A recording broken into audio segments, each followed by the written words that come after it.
Hey my peeps, it's Jazz. Welcome back to Jazz's Player One. The P stands for player. This is part two of my animal experiences story time. If you didn't see part one already, you should go check that out after you watch this video or before, it doesn't matter, where I talked about insects. For this part, I'll be talking about dogs and cats mainly, pet animals, essentially. Oh, and before I do this story, trigger warning for animal neglect. If you're sensitive to that kind of stuff, maybe skip until I get to the mentions. So, as I mentioned in another video, I really always wanted a pet dog. Actually, though, that was probably a good thing since I was born into a family that really hates pets for some reason. Well, the adults more so than the kids, but still. The closest I've ever gotten to having my own pet was through my cousin and his second dog. His second dog was a rat terrier. His first dog was a pit bull, but we didn't really play with him because he was pretty aggressive. And the pit bull didn't really feel like my cousin's dog since, again, we didn't really play with him or anything. He was just kind of there. It was more like his dad's dog than his. I can't quite remember exactly how long they had the pit bull at their house, but eventually his dad took the dog and moved the dog over to one of his relatives' houses. And it was there for some time until a very dumb reason it passed away because they were feeding it like some old leftover meat. Yeah, don't give your dogs leftover food or any of your pets leftover food. I know it was stupid. So for this rat terrier, his second dog, my cousin's second dog, they lived a lot longer than the pit bull, but his parents failed to take proper care of the dog, and honestly, they only got the second dog because my cousin still wanted a dog, and he didn't really build a relationship with the pit bull, so it was the second dog, the rat terrier. And with the rat terrier, I was also able to get over my fear of dogs since a lot of people like around the neighborhood or just like around my city always got those really big dogs, the ones that are usually stereotyped to be the big scary dogs. So yeah, his rat terrier helped. So around this time, I was still a kid, and so was my cousin. They got the rat terrier when he was just a puppy, and he didn't get that much bigger when he became an adult. I remember when I first met their puppy, his dad was just chilling like under the carport area. Or well, it wasn't really a carport, it was like, I don't know what it's called. Like where the cars can get parked at, the little shade thingy. My cousin's dad was just standing outside with some of his friends and relatives, just talking and drinking beers and stuff. And the puppy was there too. When I saw the puppy, I just kind of got startled and froze up. Like I didn't even know they were getting a puppy for my cousin. And the puppy started barking at me, and I was afraid to approach the puppy. But my cousin's dad was like, "Oh, he's friendly. He's not gonna like bite you or anything." So then I slowly approached the puppy and then reached my hand out to pet him. And he was a good dog, good boy. He was wagging his little tail and everything, and then before I knew it, I had him in my freaking lap like a baby, just scratching his belly. It was cute. And then after that, our bond just grew closer and closer, even though he wasn't my dog, but kind of felt like he was. I'd visit them a lot more just to go see the puppy. Like, I'd come over there and then just go straight to the backyard to go play with the dog. And the dog would get so happy when he'd see me, like he'd start wagging his tail and start jumping up and down. I even remember one time when me and my cousin put his puppy inside of a wagon and we took him up and down the street. That was really fun and cute. And we also like tried to outrun him. Obviously, we didn't outrun the dog. But yeah, like other than that time, they always had the dog on the leash tied up to a tree in the backyard. Since again, they didn't like animals and didn't really want him roaming around like that. As a puppy, my cousin's parents were a little nicer to him. Like if the weather was bad, they let him come inside, but he had to stay inside of his cage. But once he was older, they didn't do that. If the weather was pretty bad, they just put him inside of a shed that was outside next to where he'd usually be at. They also didn't bring him to the vet because that's money and they didn't want to spend that. So when he got sick, they just tried to find some kind of workaround or he didn't get treated at all and we just had to tough it out. They weren't taking him for walks either. I think they were when he was a puppy, but when he got older, they weren't. My cousin's dad would just take him off his leash and let him go run around and he'll just like go run in the street or whatever. And then he'd come back. But that was a bad idea. Very bad idea. Because one day he left and then he came back with a fucking broken leg. because apparently he ran into a stray dog and they tussled and he got his leg broken. It was his front left leg, I remember distinctly. My cousin's dad got it seen about, but nothing was really done about it, so he was kind of just, you know, still running around. He was still a happy dog, still very happy, but he had that his broken leg. It was so sad to see.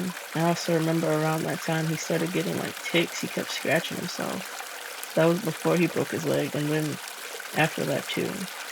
And they did try to get him something for that, but it was more than just ticks at that point. Not only did he keep scratching himself, but I noticed he was coughing a lot, like something wasn't right. I could tell something was wrong with him. I'm not sure how much time passed after that, but you can probably guess what ended up happening. My cousin took it the hardest, and his mom actually even thought about getting him a third dog, but they ended up not doing that. And I'm actually really glad they didn't, considering their track record with all my cousin's pets. They all ended up, yeah, I'm not gonna get into it. I was pretty sad about what happened with this second dog, but I kind of already knew what was gonna happen. The thing that this gets me the most is that if they took better care of him, if they actually took him to the vet, this all could have been avoided. He would have lived a lot longer. And just taking better care of him in general, like actually letting him come inside and taking him on walks and not just letting him off the leash. So many things just could have been avoided. And with that being said, if you ever decide to get a pet, just be prepared to take care of it. Never get a pet just for the aesthetic. It's like taking care of a baby. They require a lot of time and patience and maintenance. Like even fish are a big responsibility. Only get a pet whenever you're able to fit it into your life. Like they're a big energy and time cost. And you need to be able to support them financially. And please take them to the vets on a routine basis. If not, at least whenever you see they're sick or they're doing something weird out of the ordinary. I have plenty of other encounters with dogs, and you could say I probably have the strongest bond with dogs. But dogs are pretty friendly, so I don't know. Like for instance, when I was still a kid, even though I was still scared of dogs at that point, I got pretty chilled with one of my neighbor's dogs. It was a Rottweiler, and it would always come running up to the gate every time I go to the backyard and start barking at me, and it would scare me, especially if I got close to their house. And I don't know what drove me to do this one day, but I remember I was eating a snack. I can't remember exactly what I was eating, but I was eating something, and I was like, you know what? I'm gonna go feed this dog a snack, and maybe he'll chill out or whatever. And then we kind of ended up becoming friends like that. I did that a couple more times, and I still went up to the fence sometimes when I didn't have snacks. And I'd reach out my hand to pet him, and he'd always start licking my hand or putting his nose all up in my hand, looking for treats. I had to sneak the snacks though, like my relatives didn't want me feeding the neighbor's dog, obviously.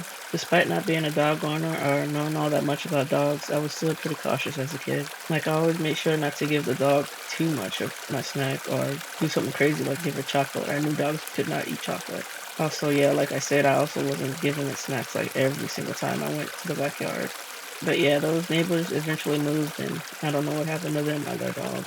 So I didn't have another dog or anything to play with until however many years later when my cousin got his rat terrier. Some more interesting moments with dogs is I remember one time, still as kids, me and my cousin, we were walking down the street, down one of our relatives, or really two of our relatives live down that street. And out of nowhere, just this little beagle puppy came out of nowhere and started following us. He probably like escaped from somebody's house because you usually don't see those kind of dogs like rounding around their strays. They were just so cute though. Those little floppy ears on beagles are so cute. It chased after us all the way to my relative's house. And if I could have, I would have taken that dog and like straight up just adopted that dog, that puppy. But yeah, once we got to my relative's house, they of course ran off the dog. They shooed it away, and the puppy left eventually. As much as I actually really wanted that puppy was so cute. I will never forget that. I just hope the puppy ended up okay.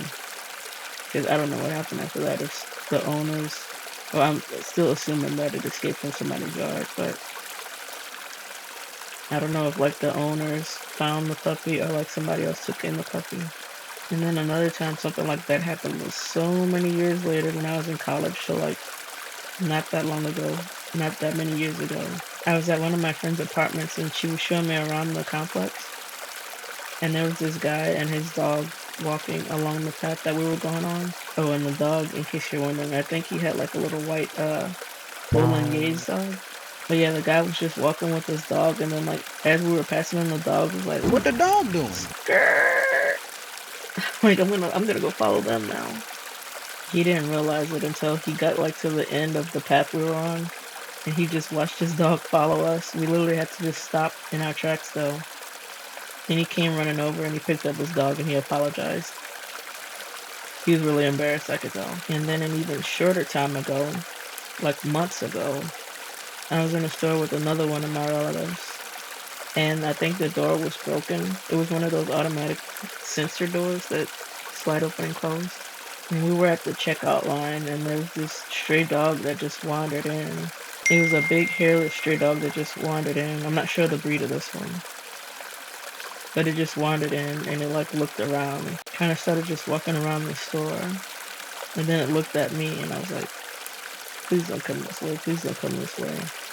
And then, of course, it came towards me. Out of all the people in the store, it was a long line, but out of everyone that was there, he comes up to me. And, you know, again, since my relatives don't like pets, I kind of had to shoo it away, and it eventually left. Though it was kind of hard getting it to move because it wanted to stay by my side. So I think dogs really love me. I think. I don't know. Cats like me too, though. I've only really had like one personal story with a cat, though, and that was when I was at my cousin's house visiting around the rat terrier era of that period of time. When I was in the backyard, and out of nowhere, this stray black and white cat just comes out of nowhere. It just comes walking up to me out of nowhere, meowing like, and then it walked up to like my leg and like started wrapping itself around my leg. It was purring and stuff like.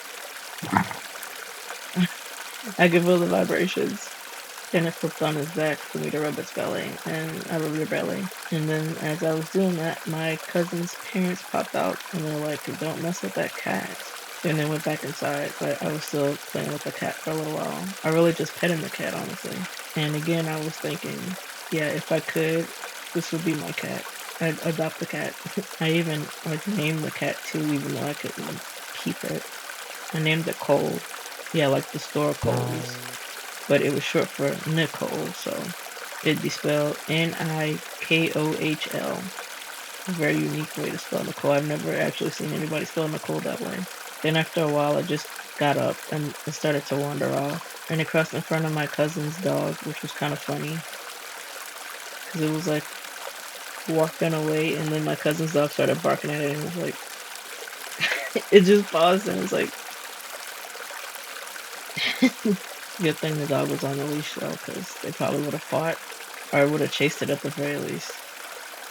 Then, it just left. And I never saw that cat again. My friends and friends that are friends of my family also have their pet dogs and cats that I've been around that usually like me. Like the only negative reactions I would get sometimes is that they'd be kind of shy around me. But other than that, animals really do like me. It was only really when I was a kid where the dogs and stuff, well, really just dogs, were like aggressive or they barked or whatever. But now they're pretty chill. The two standout pets that I've encountered were a sugar glider that one of my friends was babysitting, and a very thick hamster another one of my friends used to have. And that about wraps it up for part 2. Don't forget to like, share, comment, and subscribe with the notification bell on so you don't miss when I drop the last part of this animal saga. I love you guys, and thanks for the continued support. And I'll see you at the finale. Goodbye.